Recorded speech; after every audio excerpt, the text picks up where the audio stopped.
Ok, bonjour, bonsoir, je ne sais pas l'heure à laquelle vous regarderez cette vidéo. C'est encore et toujours Olivier du Net, en direct de Magic Gaming Arena, Magic Assemblée Arena en français, j'espère que vous allez bien. Nous sommes le mardi 9 décembre, il est 16h54 exactement, et j'ai envie de jouer à Magic comme tous les jours, plusieurs fois par jour maintenant. Là c'est la troisième vidéo que je fais pour cette journée de mardi. Voilà, j'adore ce jeu. Ça reste un jeu, mais c'est quand même un jeu que je kiffe à donf. Je kiffe à donf. Je kiffe à donf Magic. Donc on attend que le jeu se charge. Voilà, j'aimerais remercier tous les abonnés. Voilà, j'ai créé la chaîne mi-février 2025. On est 103 abonnés, donc je suis content. Voilà. Merci pour votre fidélité, votre confiance. Encore une fois, il n'y a pas de pub sur ma chaîne. Je n'ai aucun produit, aucun service. Je ne travaille pas pour la société Wizard of the Coast, la société de Magic. Je suis juste un petit moyen qui aime un jeu, qui a envie de le faire partager aux autres, tout simplement. Tout simplement. Donc on attend le serveur.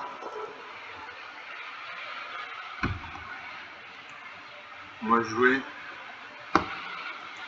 Je joue avec mon deck Ange et démon amplifié en intemporel. Donc contre un joueur humain.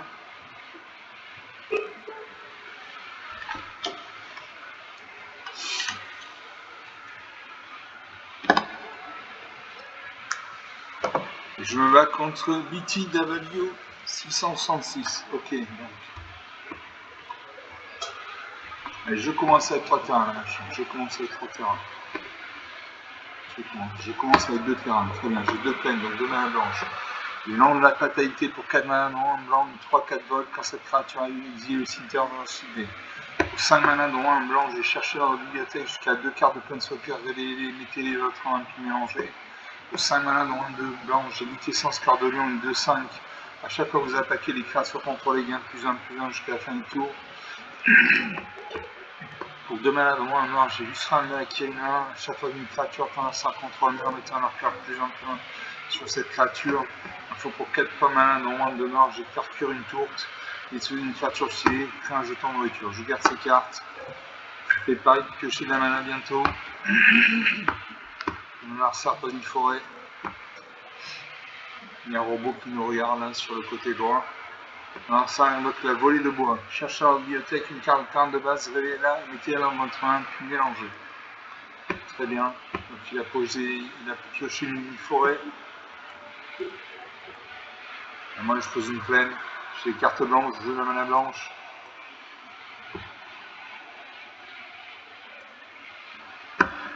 Alors ça repose une forêt.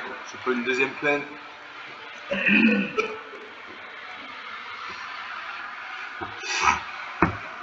Je pose un marais. Je peux jouer Lustra Malaki N1. À chaque fois qu'une créature fait un sort contrôle meurt, mettez un marqueur +1/+1 sur cette créature. Une bonne carte pour 2 points de mana. Alors ça va poser une troisième forêt, une quatrième forêt. Elle doit avoir un deck monochrome vert.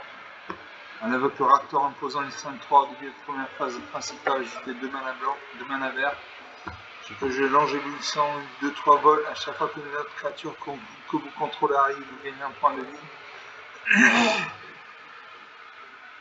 Et je n'attaque pas en face, il y a une 5-3. Il pourrait détruire ma main, donc je n'attaque pas. Magic, c'est pas un jeu où on attaque à tous les tours, c'est faux, il faut réfléchir. Alors ça rajoute 2 forêts, 2 points de mana vert. Mais votre l'assaut de la tige de haricot, quand cet enchantement arrive et à chaque fois que vous lancez un sort avec une valeur de mana super égale à 5, piochez une carte. Alors ça invoque chauffer le pouf, chevaucher le chou-peuf, toucher à chaque fois un temps un contrôle arrive, mettez un marqueur +1/+1 sur une créature civique contrôlée. Allez, il y a une 5-3. Je peux bloquer avec mes 2 créatures et le détruire. Allez, on fait ça, je bloque. Voilà, nos 3 créatures vont mourir. En espérant qu'il ne booste pas sa créature. Non. Voilà, nos 3 créatures meurent.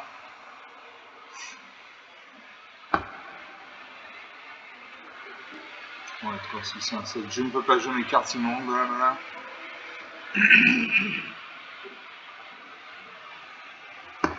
Alors ça invoque le péril des lunes, 4-4 piétinement porté. Je pose une montagne. Je lance la fatalité, une 3-4 vol quand cette créature exile le cimetière dans le jour ciblé. Le cimetière, ça se pose à côté de la pioche. Et il y a des cartes comme les cartes noires qui permettent d'exhumer des cartes depuis le cimetière. Donc quand on vit le cimetière, on empêche l'adversaire. On enlève à l'adversaire la capacité d'exhumer des cartes depuis le cimetière. Bon. L'adversaire est en train de regarder sa 4-4. Je ne bloque pas. 16 à 20, la partie commence. Je pose une île.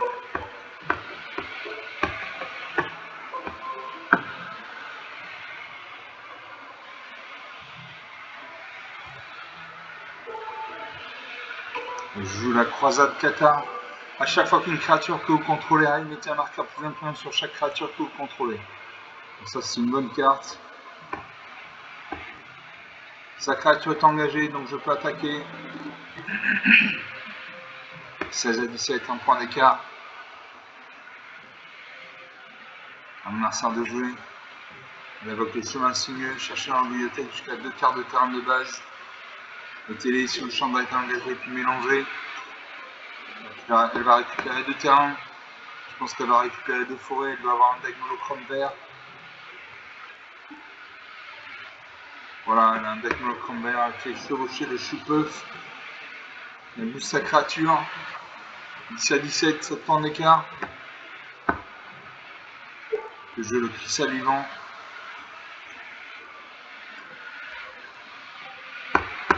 J'attaque ma 3-3. 17-14.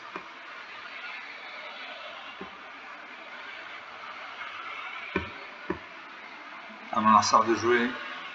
Elle a 6 points de mana, elle peut évoquer une carte avec un coup d'impression de 6 points. C'est ce qu'elle fait avec la valeur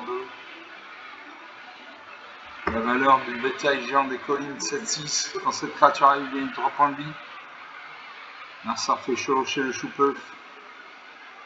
Il reste 4 points de vie, il en a 17, c'est très difficile de revenir. Je vais unité sans score de langue de 5.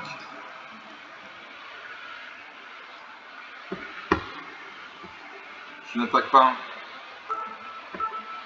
Il me reste 4 points de vie. Je vais baisser un peu la musique. Il me reste 4 points de vie, donc je reste en défense. Il me reste un Galta. Fin de problème, 12-12 piétinement. D'accord.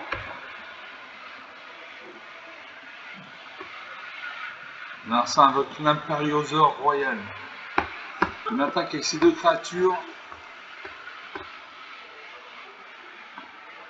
Je bloque ça 6-6 avec ma 4-5. Il va me faire 2 points de dégâts. Il va me rester 2 points de vie. 3 points de vie. 3 à 17. C'est difficile de jouer. Je vais allumer le flambeau. Chercher dans la bibliothèque jusqu'à 2 cartes de planeswalker, révéler, mettez-les dans votre main puis mélanger.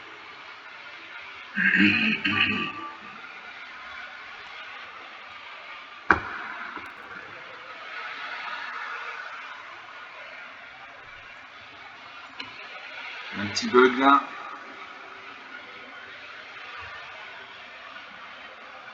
Un petit bug.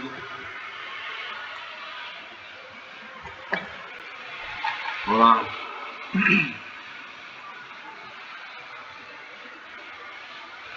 Je cache Ujin, l'aide des tempêtes, et Liliana.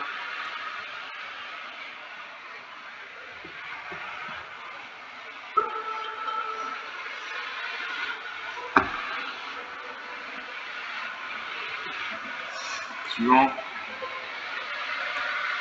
Et là je vais mourir. Je vais mourir dans ma belle mort. Il y a une 13-13, une 8-7, une 6-6, une 5-4. Là, ça, il veut que le cristal de terre. Il sort vers que vous lancez. Voilà, moins 29 à 17.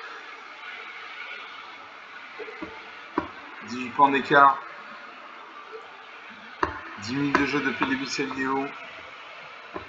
Une 6-6. Péril des lignes effectivement portée.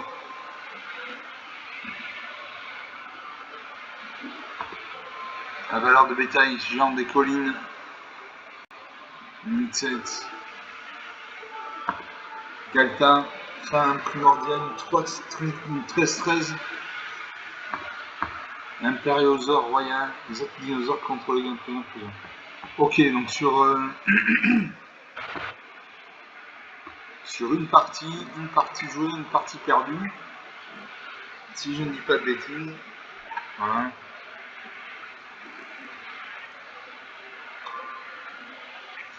On attend le serveur. Je prends une pina colada, un G-Fizz. Ha ha ha.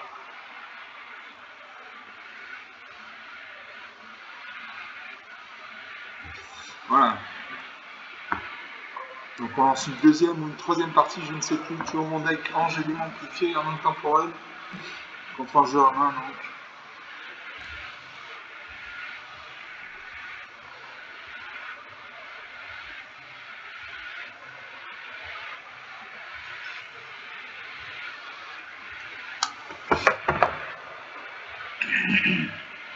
Je me bats contre Fob, éternel surveillant, très bien. Très très bien.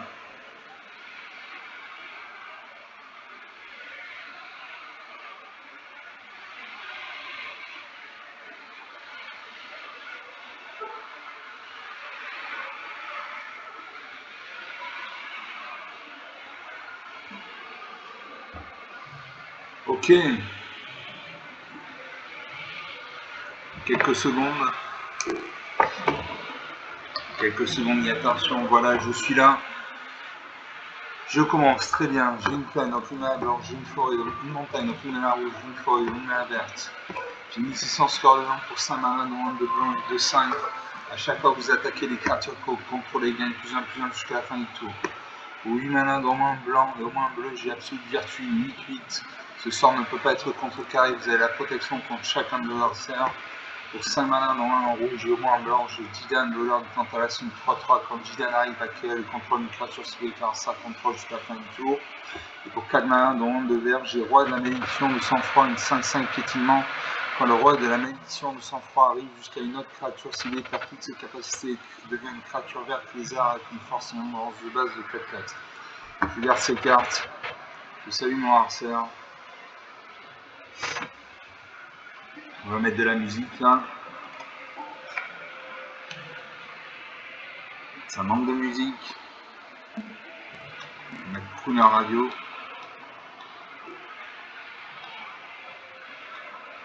Voilà, Crooner Radio, la radio des crooners.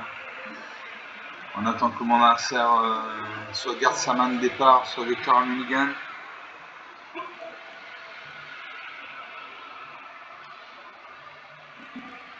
Voilà, on attend. Le sablier va se mettre en route.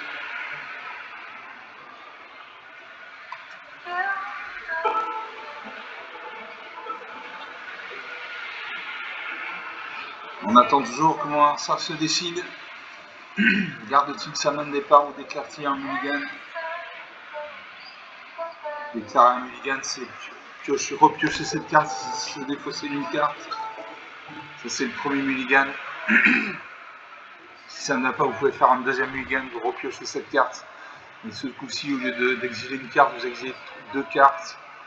Ainsi de suite. Si au bout du deuxième mulligan, vous n'avez toujours pas une bonne main, moi je vous conseille d'aller en haut à droite, vous voyez un petit engrenage, vous faites un clic gauche dessus, vous cliquez sur concéder, vous concédez la partie. Voilà. Ça n'aura aucune incidence sur votre profil, sauf si vous jouez en classé. Si vous jouez en classé et que vous concédez la partie, vous descendez dans le classement.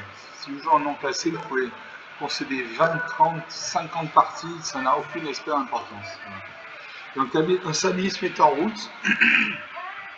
Donc voilà, ça a une trentaine de secondes pour soit garder sa main de départ, soit déclarer un mulligan. Je pense qu'il va déclarer, il va conserver sa main.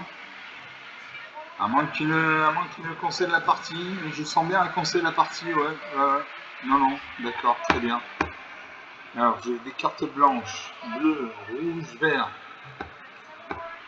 Je joue une plaine.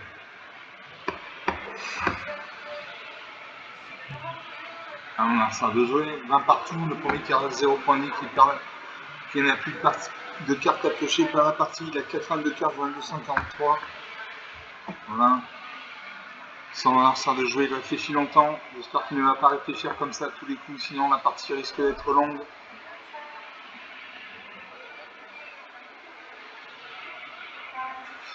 On attend.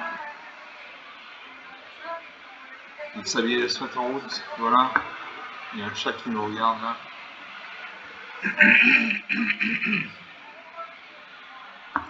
Alors ça représente marée. Avec la lame de feu de dragon. La créature qui est équipée gagne plus de plus 2 et elle a la défense size magic contre le monochrome. Au 4 mains, cette capacité coûte à main avancée. Ok, très bien. Allez. Je joue une forêt. Une carte verte, je joue la mana verte.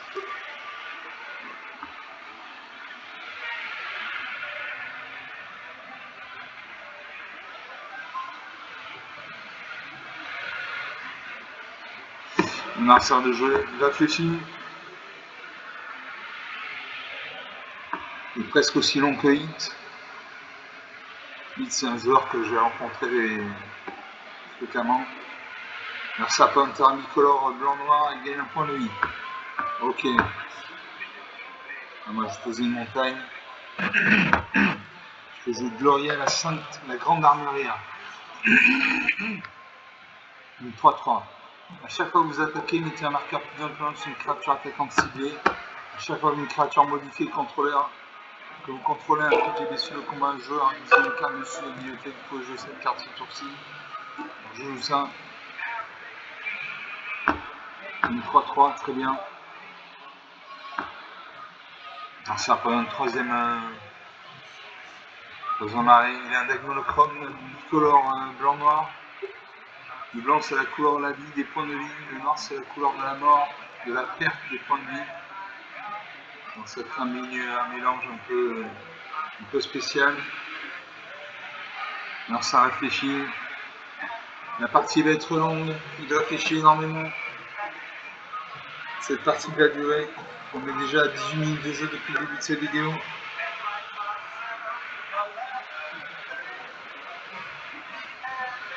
Le sablier se met en place.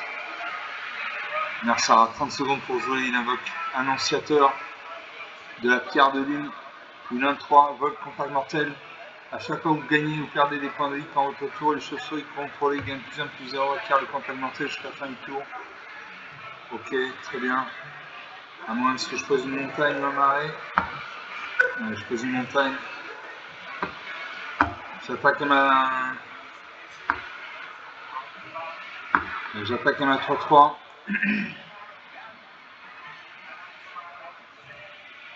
Est-ce qu'il a bloqué avec sa 1-3? Je ne sais pas. Il réfléchit.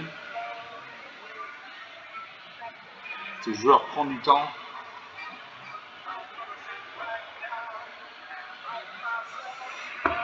S'il bloque, nos deux créatures meurent. Il ne bloque pas, très bien. 20-17.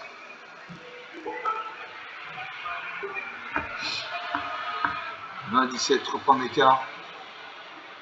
Alors ça sacrifice de terrain.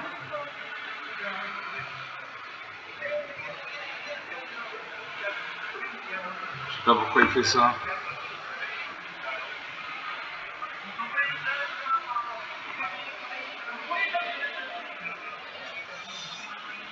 Un sort de jouer toujours.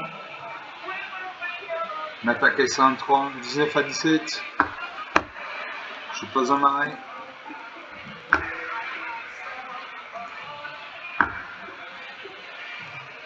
Le jeu Jidan et Tantalas, une 3-3. Quand Jidan arrive, elle contrôle une créature sphérique, un ça contrôle jusqu'à la fin du tour, dégagez-la, elle acquiert rien de vie et laissez arrêter jusqu'à la fin du tour. Je joue ça. Je vais acquérir le contrôle de ça 1-3. J'attaque. Je fais 5 points de dégâts. Je mets un marqueur plus influent sur ma 2-3. 21-11, 10 points d'écart. Je pioche des cartes. Je fais un jeton trésor. On a 5 de jouer, 10 points d'écart. J'exprime un 4-4. Le chauve-souris passe à 3-4. Ah, le vol, donc je ne peux pas bloquer, je n'ai ni le vol ni la portée. 18-13. J'ai une lumière de bannissement. J'ai le 6 à 2-4. J'attaque ma 3-3. 18 à 10, 8 points d'écart. À mon arsenal de jouer. Donc la ténacité perpétuelle, une 4-3. Chaque fois que vous gagnez des points de vie, un arsenal ciblé perd autant de points de vie. La ténacité perpétuelle meurt si c'était une créature envoyée sur le champ d'attention contre son propriétaire, si c'est un enchantement. À moins que je pose un marais.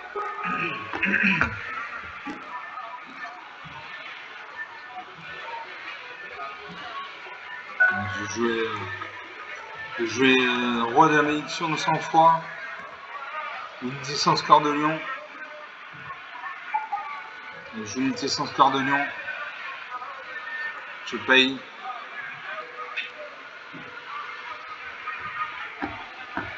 J'attaque ma 3-3. On peut bloquer les 4-3. On peut bloquer les 4-3 ou quelqu'un nos deux créatures meurent. Va-t-il bloquer?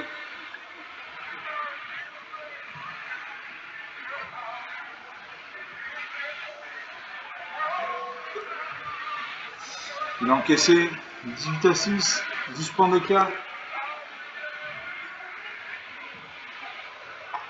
Il bouge sa créature. Sa créature devient 6-6.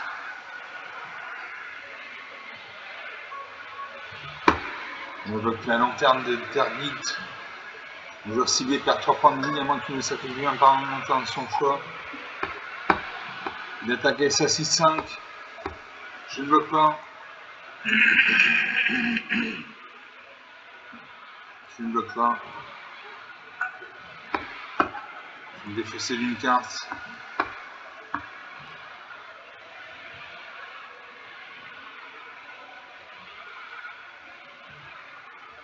Je vais me défausser de héros de l'homme éternel. Non, non, non. Je vais me défausser d'absolue vertu. Parce que héros de l'homme éternel, on attaque 12 à 6. Héros de l'homme éternel, 6-6, vous ne pouvez pas perdre la partie, les adversaires ne peuvent pas gagner la partie. Très bien. Ah, moi, je fais faire que une tour. Je détruis une créature, je prends un jeton de nourriture.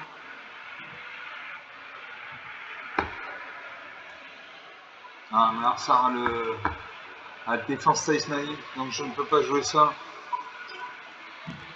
Je prends un jeton de nourriture, non, je ne peux pas non plus. Donc j'annule. Suivant, j'attaque mes deux créatures actives. Une créature gagne plus 1. Et je finis 12 à moins. 12 à moins. 13 points d'écart, 24 minutes de jeu depuis le début de cette vidéo. Donc sur 3 parties, j'ai dû en gagner 2. On va baisser la musique, ça ne s'entend pas. Donc sur 3 parties, je crois que j'en ai gagné 2. Il me semble. Voilà, il avait la ténacité perpétuelle des forces animaliques contre le monochrome. C'est par exemple peut-être la cible de sort ou de capacité monochrome que l'adversaire contrôle. Très bien. Donc on va faire une 4e partie. Je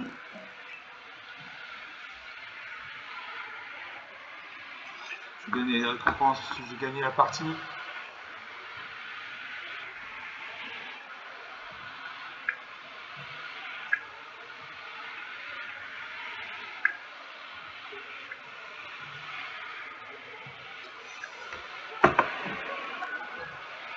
Je récupère 275 points d'expérience, c'est une carte magique.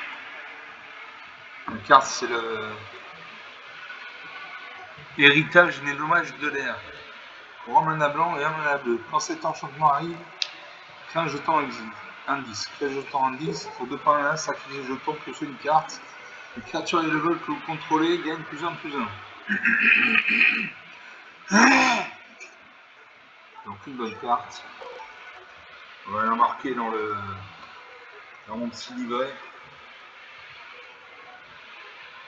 Voilà. C'est comment ça s'appelle? Héritage. Je demande un instant le temps que je note cette carte sur mon agenda, sur mon carnet. Héritage du nomade de l'air.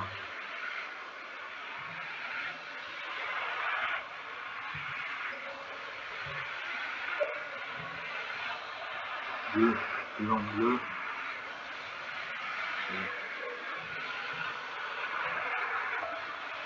Plus un, voilà. Voilà, excusez-moi. J'ai noté la carte. C'est une bonne carte, je vais la rajouter à mon deck. Donc on lance une 4ème partie. Pour mon deck, quand j'ai des démons transformation temporelle, ça bouge pas.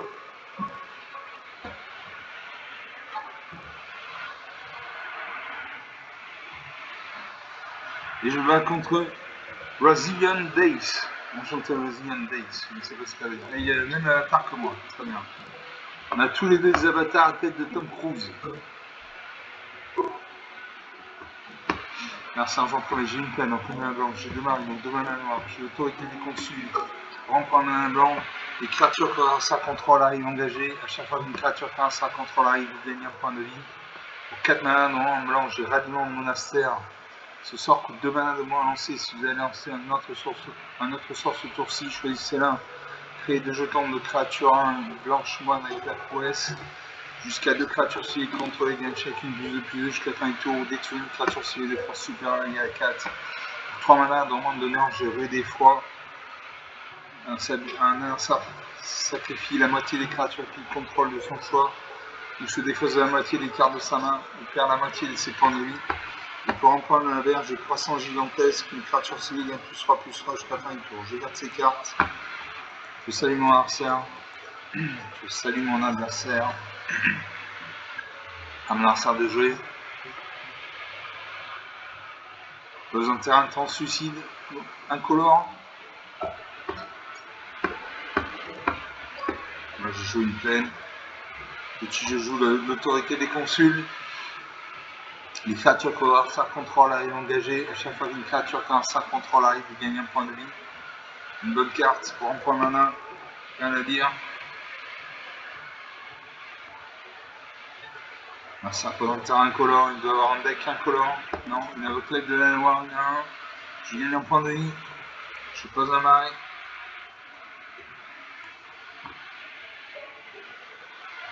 Un adversaire de jouer. Il invoque le mire de Palladium, une 2/2. Je gagne un point de vie. Je pose un marais. Je peux jouer le Brigand Inspirateur, une 2/1 vol. Quand cette créature arrive, il gagne un point de vie. Il pioche une carte. Et de la mana, de la mana, de la mana, de la mana. Je pioche une plaine, très bien. Super. Un marcheur de jouer.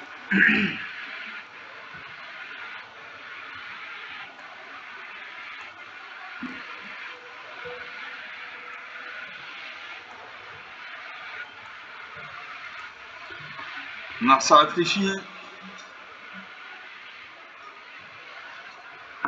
Il prend le temps. Il s'habille, se met en route. Il a 30 secondes pour agir.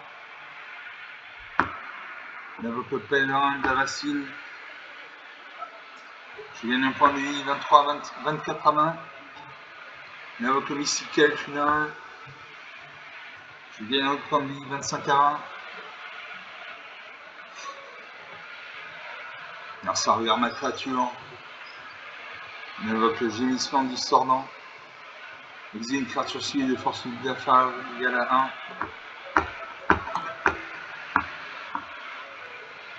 Moi je pose une plaine.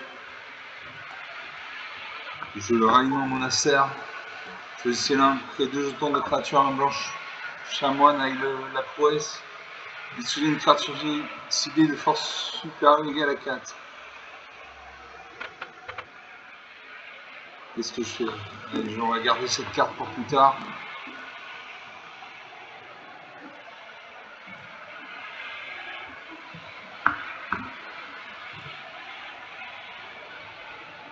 Je joue la rue des fois, un adversaire ciblé sacrifie la moitié des créatures pour contrôle de son choix.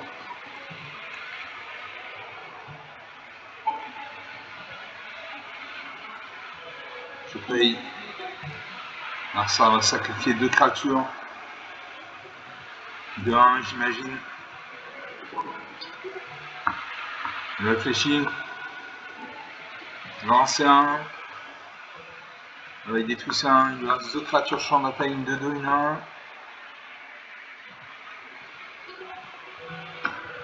25 à 20, le premier qui arrive à 0, qui n'a plus de carte approchée par la partie. Il a 60 cartes, j'en ai 238. À lui de jouer. Il réfléchit, il va voir cette créature. Avec le commandant de God Silas, je fais C1. Un joueur ciblé crée X jetons de créature 0 en color NZ. Il est engagé. Et engeance avec sacrifice jeton. Je donne des points de vie 28 à 20. On sert de jouer. On va aller jouer. Je pose une montagne. Je vais allumer le flambeau. Chercher la mobilité avec jusqu'à 2 cartes de Planeswalker révélées, lesquelles on aurait pu mélanger.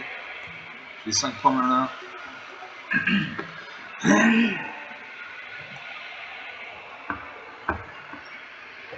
L'ordinateur est en train de chercher dans la bibliothèque des cartes de Planeswalker. Un Planeswalker, c'est ce qu'on appelle un arpenteur de plaine en français. C'est comme si vous avez un deuxième joueur à vos côtés qui joue à vos côtés. Il a des points de vie. Il gagne une paire des points de vie suivant ses actions. Par exemple, Liliana, génère de homme de froid, il gagne un point de vie quand elle prend un jeton, un zombie, par exemple. Voilà. Donc on est en train de sélectionner les Planeswalkers. Je garde l'usine des tempêtes. Alors ce que je peux faire comme je joue Spectreuse des tempêtes.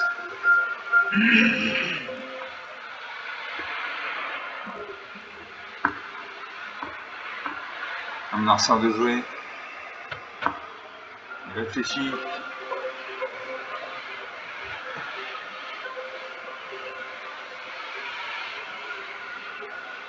Il invoque le Ratis cher, scrutateur, une 2-2.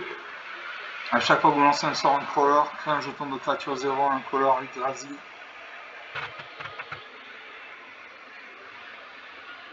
« 30 à 20. Le tour n'est pas fini.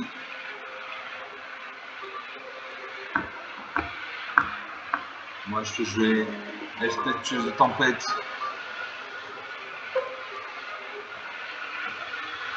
Ou Séraphine de l'avant-garde, 3-3 vols. A chaque fois que vous gagnez des points de vie pour la première fois à chaque tour sur V1.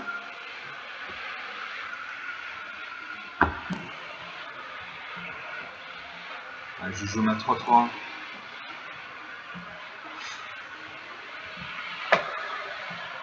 Je jouerai Spectreuse de tempête au prochain tour.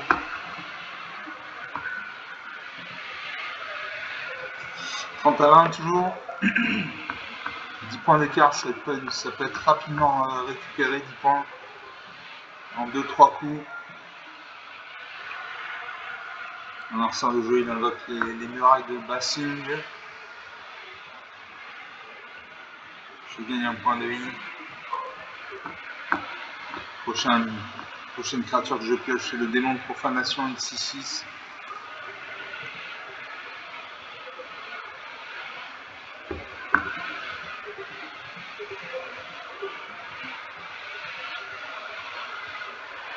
Boost ces créatures.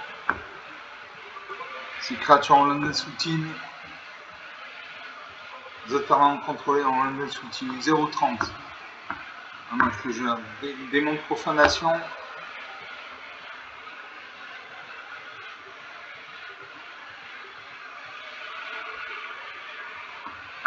Toutes ces créatures sont en indestructibles. Tant qu'il a reste à 0,30 sur le champ de bataille, ses autres permanents, on en a utile.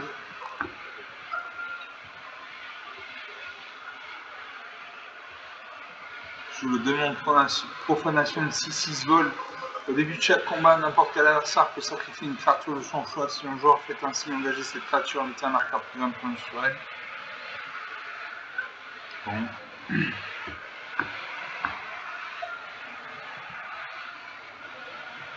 Est-ce qu'il dit sacrifier une créature de son choix?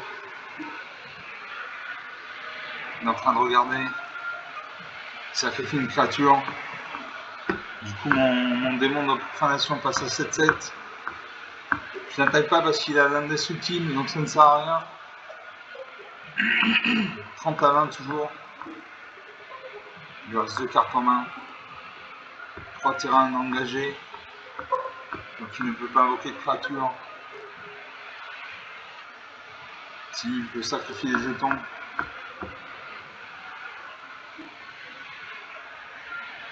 Il pose une forêt.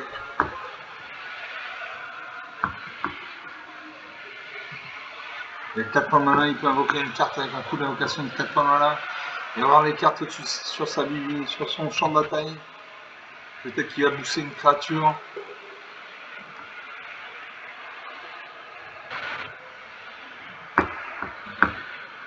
C'est qui a boosté une autre créature.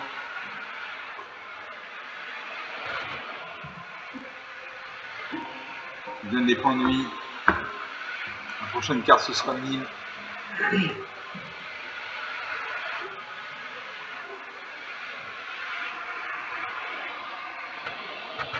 Je gagne des points de vie.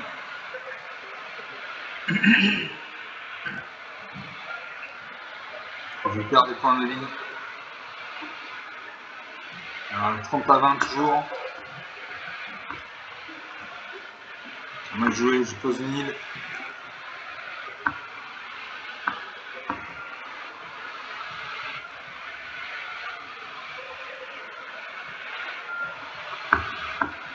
Je joue respectueuse et tempête.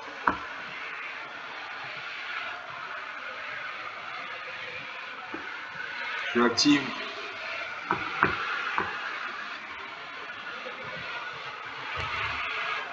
Je jouais détruire une carte sur celui qui a sa contrôle avec une valeur de mana inférieure, supérieure ou égale à 3. Je cible son mur, sa muraille. Voilà. Il y a 2 points d'écart, 2 points de dégâts. J'attaque ma 3-3. En face, il n'y a ni haut ni à portée. Donc il ne peut pas bloquer. 30 à 17. 13 points d'écart, ça commence à sentir bon. Alors ça invoque le mire de Parabium. Je gagne des points de vie. Prochaine carte que je pioche, c'est un marais. 30 à 17.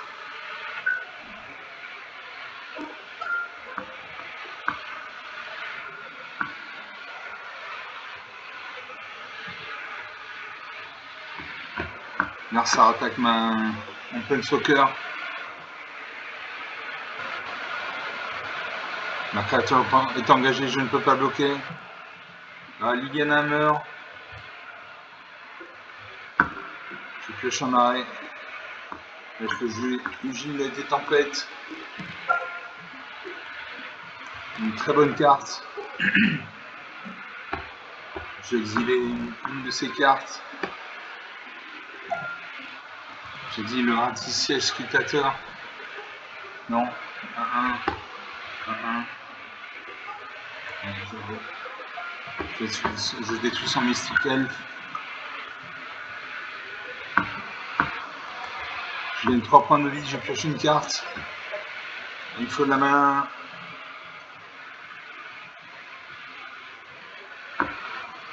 Terminé. Je continue à attaquer à mettre 3. Parce qu'il n'y a ni le vol ni à portée, il ne peut pas bloquer. 30 à 14, 16 points d'écart. Et ça concède la partie, très bien. 30 à 14, 16 points d'écart. 40 minutes de jeu depuis le début de cette vidéo. Bon, c'est une belle partie, ça s'annonçait bien. Ça s'annonçait très bien. J'ai eu Jean avec les tempêtes, j'ai eu Liliana en général dehors des fois. Non, Elspeth Tueuse des tempêtes qui m'a permis de dégommer une créature ciblée. Dégommer ça à 0,30. Voilà. Les murailles de Bassin G, Bassin C, pour 8 mana, défenseur, 0,30. Les autres permanents contrôlés sont indestructibles. Donc ça c'est une bonne carte, une carte qui coûte cher, 8 points mana. Ok, bon, on va rester là pour cette vidéo.